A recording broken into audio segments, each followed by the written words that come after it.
हाँ ठीक है, तेरा पति अमीर है, इसका भी पति और ससुराल दोनों अमीर है। मैं बेचारी अकेली मिडिल क्लास। पर इसका मतलब ये नहीं है तुम दोनों कुछ भी सुनाओगे मुझे। हाँ। अरे मैंने ऐसा क्या बोल दिया? दीदी, भूमि का ऐसा कोई मतलब नहीं था। हाँ हाँ, तू तो रहने ही दे। जिसे तो पता ही नहीं है कि खुद की वजह से अपने माँ बाप और घर वालों को कितनी परेशानियां उठानी पड़ी जिंदगी भर, उसे तो क्या ही पता क्या सही और क्या गलत। मीनाक्षी दी, बस करो, बहुत हो गया। तू तो रहने ही दिया। समझ तो कुछ है नहीं दुनियादारी की, आई बड़ी वकील बन रही है। हाँ? नहीं पूछ सकते ना ये चाहिए वो चाहिए। आई एम सॉरी दी, मेरी वजह से आपको फालतू में मीनाक्षी दी की फालतू की बातें सुननी पड़ गई। आई नो आप ऑलरेडी इतना स्ट्रेस में होंगे, वहाँ पे भी कोई भी कुछ भी सुना देता होगा, और अपने घर आके भी ये सब सुनना इतना मुश्किल नहीं है भूमि, पर निया से दूर रहना ये मुझसे नहीं हो पा रहा है। आप इस बात को लेकर इतना परेशान हो कि जीजू ने बोला है ना वो 15 दिन में आके निया को भी ले जाएंगे सच। उन पे भरोसा कर सकती हो आप। दी, कहीं ऐसा तो नहीं है कि माँ की तरह आपने भी उन्हें अब तक माफ नहीं किया? मैं वकालत नहीं कर रही, लेकिन आप अगर उस एक बात को भुलाकर देखोगे ना तो आपको बहुत सारी अच्छाइयाँ दिखेंगी उनमें। मैंने खुद देखा है वो आपसे और निया से कितना प्यार करते हैं। आई नो अभी ये प्यार एक तरफा है, लेकिन ये वन वे ट्रेन को ना टू वे होने में ज्यादा देर नहीं लगती।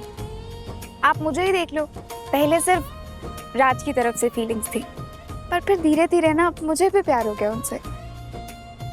अगर आप अपनी ये फीलिंग्स रोक के नहीं रखोगे ना तो देखना आपको खुद भी प्यार हो जाएगा उनसे।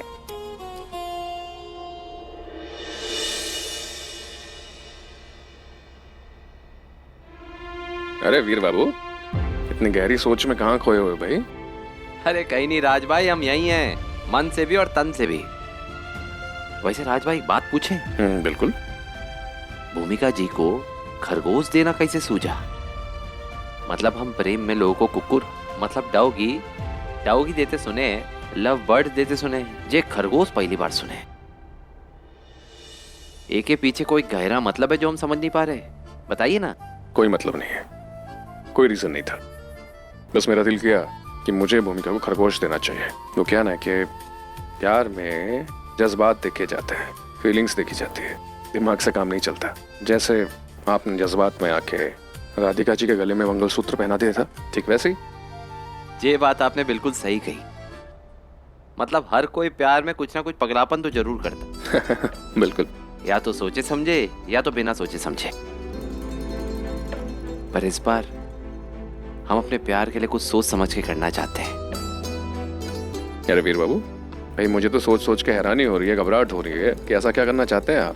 अरे घबराने की बात नहीं है राज भाई, हम तो कुछ ऐसा करना चाहते हैं जिससे हमारी राधिका जी खुश हो जाए, उन्हें हम पे गर्व महसूस हो, और वो करने के लिए हमें आपकी मदद चाहिए। एनी टाइम हम आपके साथ हैं, बताइए। बहुत बेहतर, धन्यवाद।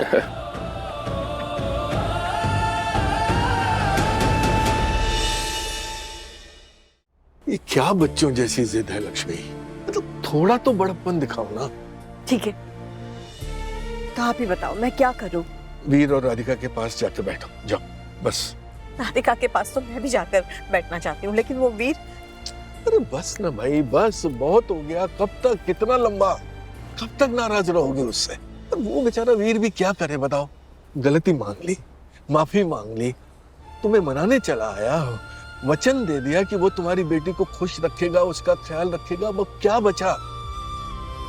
मतलब वो छोटा होकर भी इतना बड़प्पन दिखा रहा है, तुम्हारे बार बार की दुत्कार को वो बुरा नहीं लगा रहा, और तुम वो की आरती नहीं उतारूंगी, उससे बात नहीं करूंगी, उसके पास नहीं बैठूंगी। क्या है ये सब?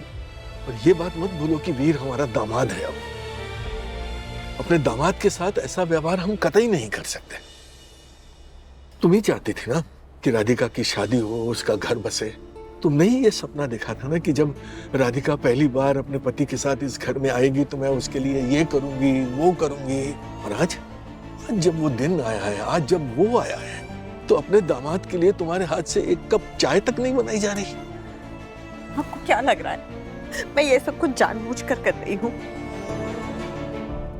आपसे पहले मैंने खुद को समझाने की कोशिश की, लेकिन जितनी भी कोशिश करूं मेरा मन वीर को माफ करने के लिए राजी नहीं है। जब भी सोचती हूँ उसे माफ कर दूं तो मुझे ये याद आता है कि मैंने उस पर कितना भरोसा किया और उसने कितना बड़ा धोखा दिया। अब जीवन में मैं कभी किसी अनजान आदमी पर भरोसा नहीं कर पाऊंगी। धोखा हमेशा अनजान लोगों से ही नहीं मिलता लक्ष्मी। कभी कभी अपने ऐसा धोखा दे जाते हैं कि कोई अनजान व्यक्ति किसी को ना दे सके, और फिर भी अपने तो अपने ही होते हैं। विवेक को देख लो, उसने जो कुछ भी किया उसके बावजूद तुमने उससे रिश्ता नहीं तोड़ा। उसकी हर गलती के बाद उसे एक मौका दिया, तो वीर को क्यों नहीं? अगर हम पिछली बातें ऐसे ही पकड़ के रखेंगे ना लक्ष्मी, तो हमारे बच्चे भी जीवन में कभी आगे नहीं बढ़ पाएंगे। वीर और राधिका का रिश्ता तभी सामान्य हो सकता है जब उसके आसपास सब सामान्य हो। अपने लिए ना सही, अपनी बेटी के लिए ही सही गुस्सा थूक दो, वरना रिश्तों की इस रस्साकशी के बीच वो बेकार में फंस जाएंगे। और कभी कभी जिंदगी में माफी देना उस गलती को भूलना नहीं होता, बल्कि उस रिश्ते को एक और मौका देना होता है। वीर को ये मौका दे दो। विवेक की समस्या का हल है मेरे पास। जैसे ही प्रोविडेंट फंड के पैसे आ जाएंगे, इस लड़के का व्यवहार बदल जाएगा और तुम भी उसे एक झटके में माफ कर दोगी, मैं जानता हूं। लेकिन लक्ष्मी, वीर और तुम्हारे रिश्ते के बीच जो दूरी है उसे तुम्हें ही तय करना होगा। इससे पहले कि फासला इतना बढ़ जाए कि कम ना कर पाए, उसकी तरफ कदम बढ़ाओ प्लीज।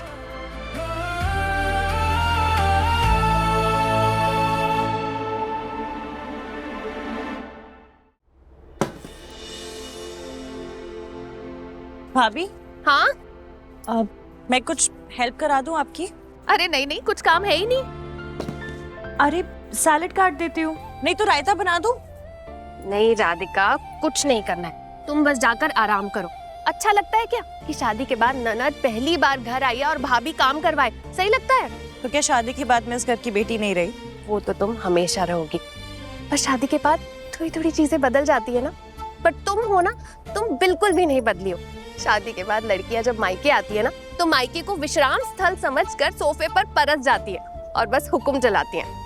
और तुम मुझे कह रही हो कि भाभी कोई काम बताओ? कुछ काम नहीं है, बाहर जाकर सबके साथ आराम से बैठो। सब तो तब होंगे ना जब आप वहाँ होंगी। चलिए। तुम कितनी अच्छी हो ना राधिका। आप बहुत अच्छी हो भाभी। विवेक भैया सच में बहुत लकी है जिन्हें आप मिली, और ये घर भी बहुत लकी है कि आप इस घर की बहू, और चंपा भाभी भी। हम सब तुम्हें बहुत मिस करेंगे। अच्छा, वो ऐश्वर्या से कुछ बात हुई क्या घर वापस आने को लेकर? वरुण कुछ बोलते नहीं है, लेकिन पता है मुझे वो बहुत परेशान है। बात हुई? नहीं भाभी, एक बार भी नहीं। कोई बात नहीं, हो जाएगी। अरे ये प्लेट्स लगाती हूँ मैं। भाभी भाभी भाभी, आप शायद दाल में तड़का लगाना भूल गई, मैं लगा देती हूँ। अरे नहीं नहीं राधिका, सब ऐसे ही खाएंगे।